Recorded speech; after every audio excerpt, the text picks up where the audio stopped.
All right, so I got to get this turbo here to fit. So I'm going to reclock this guy. So I'm going to, not an 11, not a 10, 7/16, loosen that off right there. I have a V-band clamp, so I marked my feed, and now with that loose, it should literally just spin like that, guys. I'm gonna maybe relocate that V-band clamp here in just a sec. Kind of push it back out of the way a tad. And I want this to where it's pointing. Coming in, pointing straight down. Because my turbo is gonna sit just like that, guys. And that is all there is to clocking that guy. Once you can get to your V-band clamp, so I'm gonna push it back around.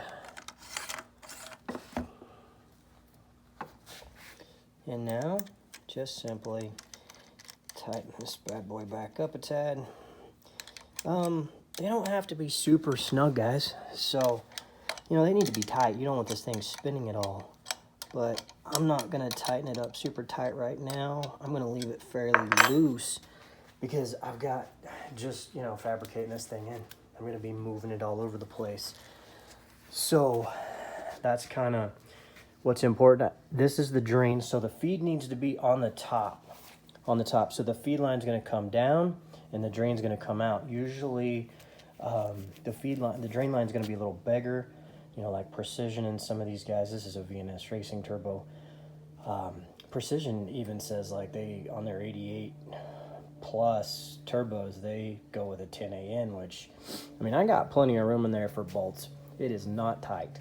So I'm just going to go with what V&S Racing menu suggests. I believe it was a 8AN on the drain and a 4 on the feed, I believe. I may have to double check that. I may be wrong. It may be a 6AN on the feed and a 10 on the drain, maybe. I'm not sure. But I'll get there. I'll get to that later. And so I've got to finish getting this thing mocked up and put in so it's ready. But there she is. There's the spinny boy, as Matt calls it off Sloppy Mechanics.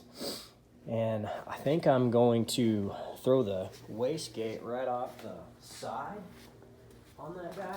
Just literally take a V-band. This isn't the right size, but I think I'm going to literally just take a V-band right off the side right there and put it on and weld that in.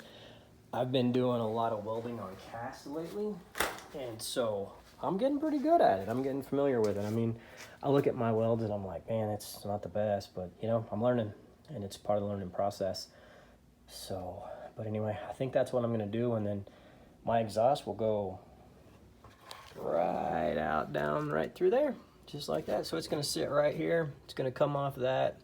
I've got to cut that, mount that in there. That's my old intake tube right there. And so turbo's gonna sit right here. So I'm gonna take this piece of pipe right here. This is some old roll cage tubing, and it's gonna hold, I'll notch that, and it's literally gonna hold the flange and the plate right there. Probably just, I don't know if I'm gonna bolt the plate on or the flange, the terminator flange on the hot side, or if I'm just gonna weld it to it, call it good. I have 4 bolts on the turbo, so you know, you got your 4 bolts on the turbo right there. There's my flange.